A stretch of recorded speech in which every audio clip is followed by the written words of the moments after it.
Saya dari keluarga Muslim. Ayah saya, orang tua saya semua haji, adik-adik saya juga haji, kakak saya juga haji. Jadi saya anak kedua dari 8 bersaudara. Selesai lulus SMA, saya kuliah di Unkris, ketemu sama suami saya, Zeki Rumagit. Ya, puji nama Tuhan, kesaksian datang dari seorang muslimah dari keluarga haji yang percaya kepada Tuhan Yesus sebagai Tuhan dan Juru Selamat. Nah, seperti apa cerita bagaimana pengalaman bersama dengan Tuhan? Mari kita simak sampai selesai. Saya Yulia Ira Hatmira. Saya lahir di Singaparna, Tasikmalaya, tanggal 14 November 1948.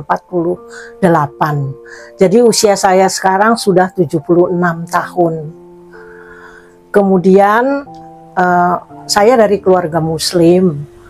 Ayah saya, orang tua saya semua haji, adik-adik saya juga haji, kakak saya juga haji. Jadi saya anak kedua dari 8 bersaudara. Selesai lulus SMA, saya kuliah di Unkris, ketemu sama suami saya, Zeki Rumagit. Tapi di Unkris saya kuliah jurusan teknik sipil. Nah, suami saya juga asisten dosen saya, dia waktu itu. Tapi saya baru 1 tahun di Unkris itu, jurusan teknik itu bosen ya. Bosennya karena saya tuh nggak bisa gambar. Berapa kali ujian gambar tuh nggak lulus terus, jadi saya sebel. Nah, suatu saat sedang latihan Men Mahajaya, waktu itu di lapangan Banteng, berpanas-panas, saya melihat pengumuman itu yang sekarang jadi Masjid Istiqlal. Ya, itu kan dulu Kodam Jaya. Nah, itu ada pelang pengumuman penerimaan POAT dengan persyaratan lulusan SMA dan sebagainya ya. Kemudian selama pendaftaran diberi uang saku dan sebagainya. Menarik ya, menarik. Terus saya ajak teman-teman saya. Kita bilang, ngapain kita capek-capek latihan begini, kita daftar ke situ aja yuk. Itu malah dapat makan segala, dapat uang jalan. Nah, saya daftar. Kemudian rupanya dari teman-teman saya berapa orang yang daftar, yang terpanggil teman saya sendiri. Berapa orang itu yang daftar? Nah, angkatan waktu bersamaan dengan saya tuh ada 7 orang ya dari Unkris itu, teman-teman saya. Nah, kemudian saya dikirim ke Transito dulu. Setelah lulus tes-tes macam-macam lah, banyak sekali tesnya dari seluruh Indonesia yang dikirim dari seluruh kodam di seluruh Indonesia yang dikirim ke Transito itu ada banyak ratusan. Transito itu di mana, Bu? Transito di Lembang, Bandung. Lembang, Bandung. Kemudian itu tempat pelatihan buat kowat. Itu tempat penyaringan untuk kowat maupun tentara pria juga di situ. Kemudian setelah itu ternyata dari seluruh kodam yang diterima hanya 40 orang waktu itu, termasuk saya. 40 orang pada tahun 70 ya itu ya. Nah, tahun 69. Nah, tahun 70 pendidikannya kan selama 10 bulan. Kemudian dilantik Capa, kemudian saya ditempatkan di Bandung. Terus waktu itu saya belum pacaran sama Bung Jack. Rupanya Bung Jack kirim surat. Zaman surat ya, Bu ya? Zaman surat, yang mulai pacaran lah gitu. Nah, tapi sebenarnya Bapak itu sudah lama mencari Ibu atau? Mungkin ya, saya juga nggak tahu. Dulu juga dia pelatih Men Mahajaya, jadi Danki ya istilahnya ya. Resimen mahasiswa ya? Resimen mahasiswa ya zaman itu. Nah, Setelah gitu tahun 73, tahun 73 waktu nikah tuh memang waktu mau nikah memang prosesnya agak lama. Karena kami berlainan agama kan. Orang tua juga awalnya agak keberatan. Ya. Tapi pada saat itu masih boleh menikah berlainan agama. Di catatan sipil. Tapi kalau sekarang kan harus satu agama. Betul, betul. Nah, ada PP 10 kalau nggak salah. Nah itu juga agak sulit tuh. Kalau tentara mau nikah kan ada surat izin dari komandan. Surat izin dari komandannya itu agak susah. Tapi lama-lama ya karena kita bertekad, akhirnya nikah. Tapi dengan perjanjian waktu itu masing-masing. Masing-masing. Jadi saya tetap Islam, dia tetap Katolik. Tapi apa namanya, dengan harapan saya bisa narik Pak Rumagit, suami saya tuh masuk Islam dengan harapan seluruh keluarga juga berharap seperti itu. Tapi ibu nikah waktu itu, maaf, ibu nikah waktu itu di Tasik sana. Nikahnya itu di catatan sipil di Jakarta. Di Jakarta. Di rumah juga pakai acara adat Sunda. Tapi kemudian Pak Rumagit waktu itu dinasnya di Pontianak. Di Pontianak. Kemudian di Pontianak dia minta nikah gereja.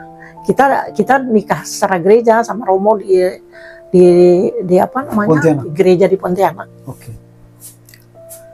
Nah, kemudian masing-masing ya. Tapi dalam perjalanan berkeluarga tuh saya kagum sama Bung Jack. Bung Jack orangnya lurus, orangnya disiplin. Ya gimana lah, orangnya ganteng. Masih mudanya lo ganteng sekali.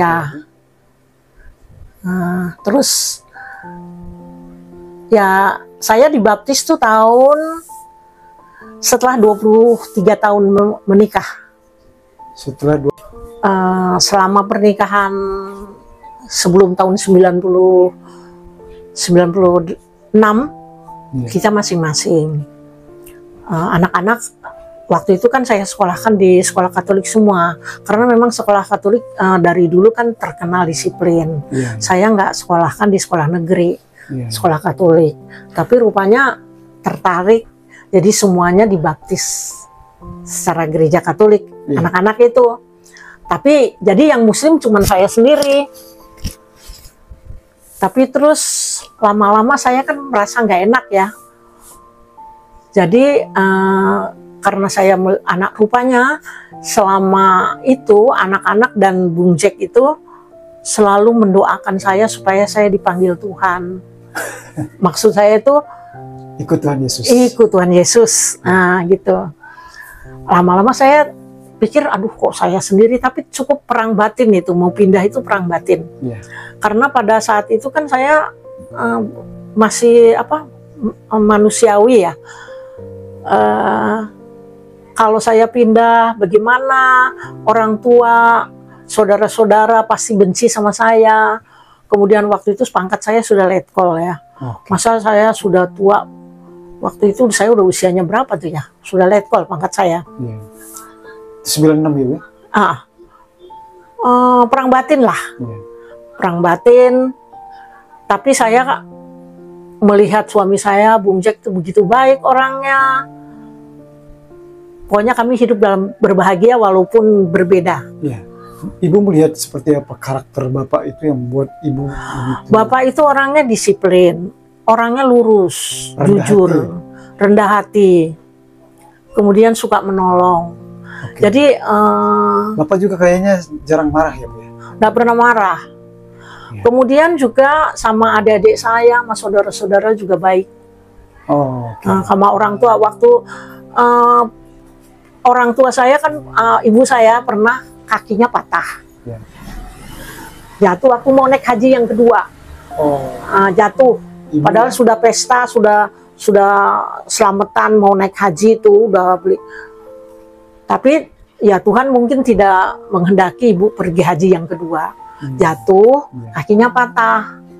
Nah itu yang nganter-nganter berobat segala macam itu Bung Jack. Sampai digendong-gendong tuh. Jadi saya tuh merasa, wah kok baik banget ya Bung Jack gitu ya sama keluarga saya, sama ibu saya. Sampai ibu saya kalau berobat itu maunya diantarnya sama Bung Jack. Kan nggak bisa jalan tuh di Bopong tuh. Saya ingat sekali kan ke rumah sakit di GIP, pernah GIP. Tapi selama 3 bulan nggak berhasil, nggak bisa nyambung karena sudah hitam katanya tulangnya. Akhirnya berobatnya ke Haji Naim yang di Cilandak itu, itu bisa jalan lagi. Itu seminggu awalnya tuh berobat seminggu 2 kali itu Bung Jack yang antar jemput terus. Mulai dari situ saya pikir baik amat. Kemudian saya mencoba mempelajari iman Katolik. Saya ikut ke gereja gitu. Ikut ke gereja, terus lama-lama mungkin doa dari seluruh keluarga, saya terus mau dibaptis tahun 96. Walaupun pada saat itu gimana ya, ada perang batin. Perang batin, tapi terus saya mikir ya, saya sudah meninggalkan sholat waktu itu. Beberapa tahun sebelum tahun 96 saya meninggalkan sholat. Terus saya mikir, seandainya tiba-tiba saya dipanggil, nanti di dunia sana saya masuk barisan mana? Gitu. Saya harus ambil keputusan. Dan saya mulai tertarik dengan iman Katolik. Akhirnya tahun 96, mungkin dengan doa dari seluruh keluarga, saya mau dibaptis. Waktu Terutama itu. Bapak sama anak-anak gitu ya? Anak-anak sudah dibaptis duluan. Iya, maksudnya mendoakan ibu. Oh ya, rupanya mereka tiap malam mendoakan saya untuk bisa masuk Katolik. Iya. Ya, puji Tuhan tahun 96 Ibu saya dibaptis. Dan malah setelah saya ikut dibaptis, saya aktif di gereja. Waktu itu sebentar Bu, sebelum ke sana. Ya. Bagaimana Ibu menceritakan ini kepada keluarga besar? Bapak Ibu waktu itu masih hidup apa enggak Bu? Waktu itu awal-awal sebelum dibaptis saya sembunyi-sembunyi ya ke gereja ya. Soalnya takut saya menyakiti hati orang tua. Biar bagaimana kan saya juga sayang sama orang tua. Orang tua saya kan juga pastilah tidak ingin anaknya pindah, murtad lah istilahnya ya. Tapi lama-lama saya memberikan pengertian, ya akhirnya mengizinkan. Diizinkan Bu? Ya. Padahal mereka ini latar belakangnya haji semua. Haji semua. Dan Tasik lagi ya Bu ya? Iya, di daerah Singaparna itu banyak sekali pesantren di sana. Betul. Dan saya juga dari kecil juga disekolahkan pengajian dan sebagainya. Begitu. Tapi nggak sampai ke pesantren Ibu? Sekolah. Enggak, saya sekolahnya di sekolah negeri. Karena ayah saya kan tentara. Jadi kan di Tasik kan nggak lama, kemudian pindah ke Cimahi, kemudian pindah lagi ke Jakarta. Jadi Bapak itu tentara? Tentara. Pangkat terakhir letkol. Saya sendiri pangkat terakhir kolonel. Iya. Bapak saya tuh sering disekolahkan ke luar negeri. Sempat di sekolah ke Alabama untuk jadi pilot. Jadi yang mendirikan penerbangan Angkatan Darat itu antara lain ayah saya, Bapak Ubay Sobari. Ubay Sobari. Nah, itu dulu waktu beliaunya masih mayor sempat jadi pilot penerbangan Angkatan Darat ya.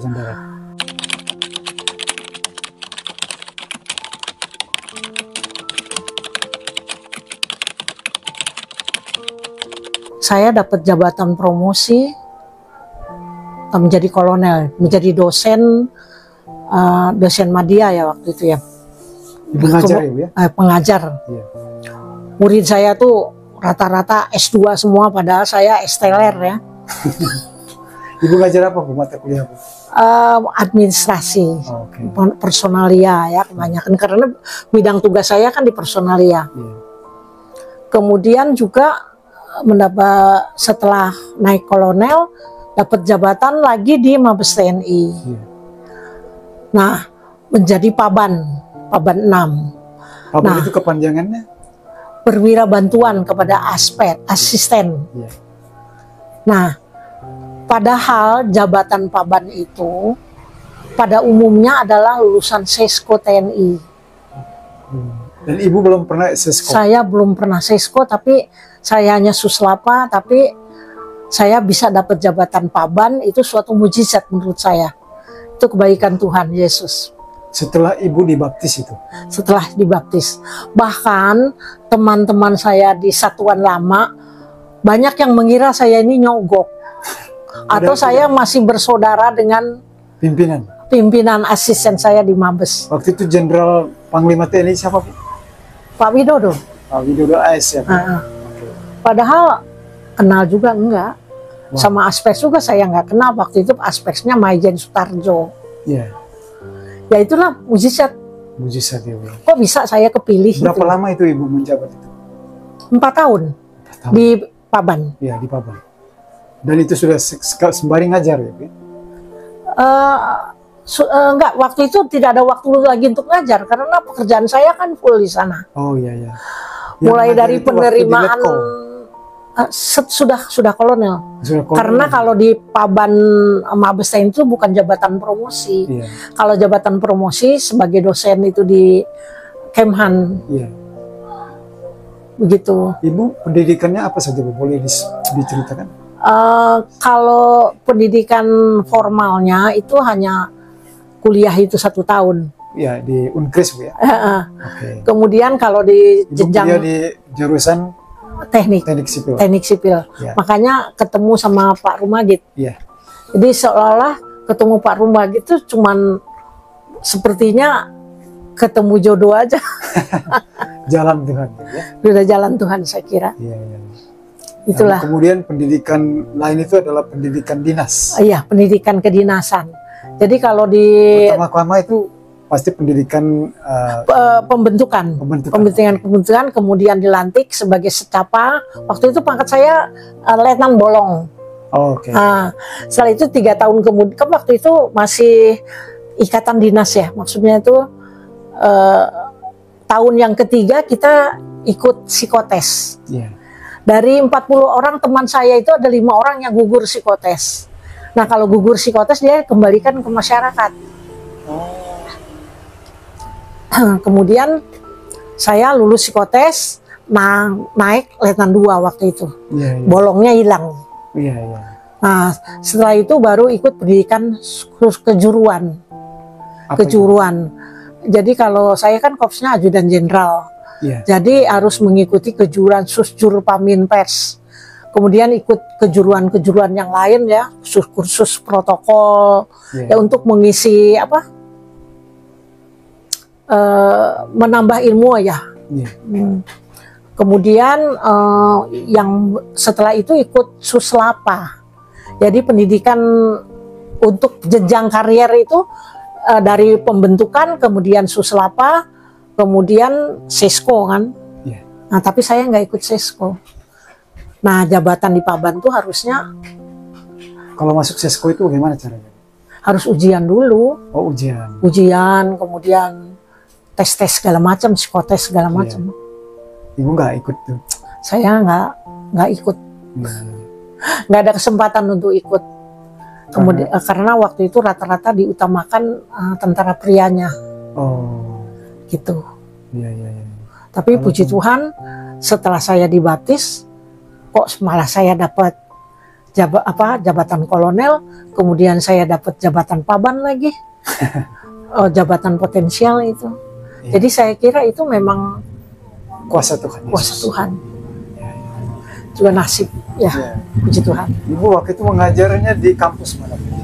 Mengajarnya masih di lingkungan kesatuan. Jadi nama ada tempat kursus gitu atau ada kursus. Jadi saya kan di Pusdiklat Kemhan. Di Pusdiklat ya.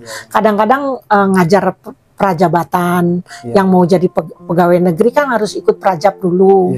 Kemudian ngajar kursus minu Jadi kan di tentara tuh kan ada kop surat, bagaimana surat menyurat dan sebagainya, itu kan anak-anak kan harus dilatih. Kemudian ngajar P4 juga. Kalau P4 terpadu kan waktu itu zamannya itu dari seluruh departemen harus mengirimkan untuk itu pendidikannya di tempat saya, di Pusdik Kemhan. Kalau sekarang Badiklat ya, yang Badiklat itu yang di depan Karoles itu. Oh iya, di samping Universitas Kemhan. Pertahanan. Banyak mujizat Bu ya. Setelah Ibu masuk Katolik, kira-kira apa yang Ibu? Yang sampai sekarang saya tidak bisa lupa ya. Pada saat itu saya sedang menuju ke puncak. Bung Jack yang nyupir. Pakai Toyota Corona waktu itu di jalan tol dalam kecepatan tinggi. Tiba-tiba itu udah bau wangi melati. Dalam mobil. Bilang opa pelan-pelan kok kayak ada bau melati ya. Saya karena feeling kalau ada bau gitu ada sesuatu. Kemudian pelankan kendaraan, tiba-tiba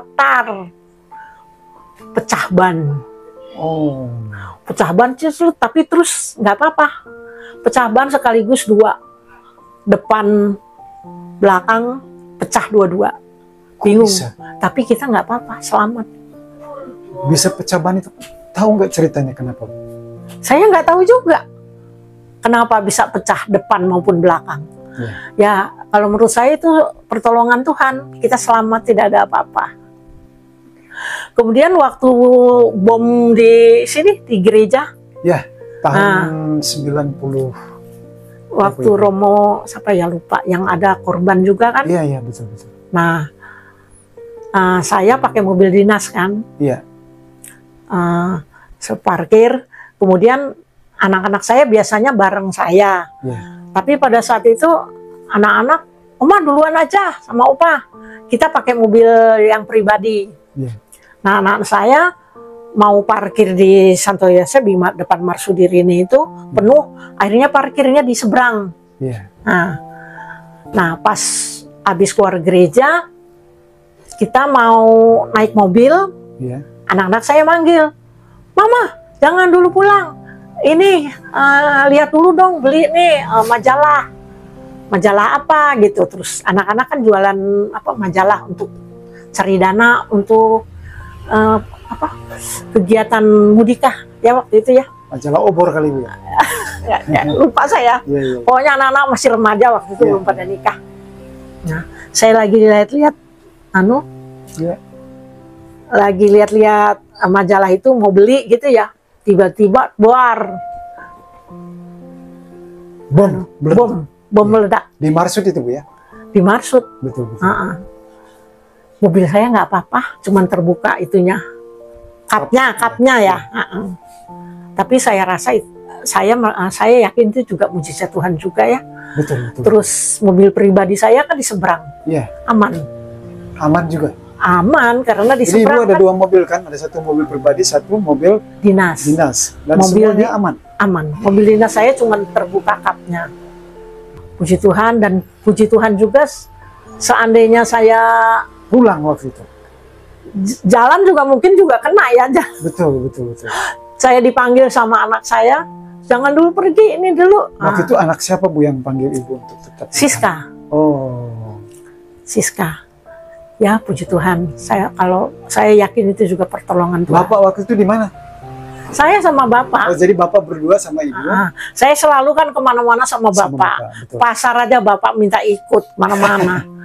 Makanya Bapak pergi itu rasanya saya kehilangan sekali. Tapi ya sudah ya. Itu sudah takdirnya. Romantisnya Bapak itu. Iya. Ya baik sekali orangnya. Sangat baik. Bapak itu meninggal usia berapa Bapak? 77. Nah waktu. Jadi beda Ibu sama Bapak itu berapa tahun sebetulnya? 5 tahun ya. 5 tahun. Waktu itu saya ikut CAP duluan kan. Bilang saya ajak Bapak nggak mau. Tapi terus karena ngelihat saya mungkin rajin ya, akhirnya dia ikut juga apa angkatan berikutnya. Oh, okay. Nah selesai CAP saya nggak langsung daftar prodiakon. Iya, iya. Malah bapak yang daftar prodiakon duluan.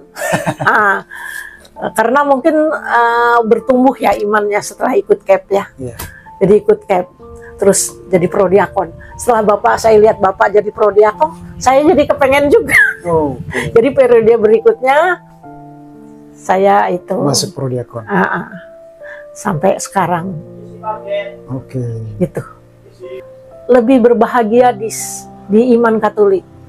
Oh. Okay. Jadi karena Tuhan Yesus kan berjanji kita kalau mengikuti firman-Nya kita akan diangkat bersama-sama dengan Tuhan di sana. Jadi itu kebahagiaan yang saya rasakan. Dan Ibu selalu bahagia sampai sekarang ya. Puji Tuhan. Walaupun kadang-kadang kesepian. Karena Bapak udah pergi. Bapak kan sudah berapa tahun meninggal? 4 tahun ya. 4 tahun ya. Dan ya. Ibu ada anak-anak, cucu-cucu?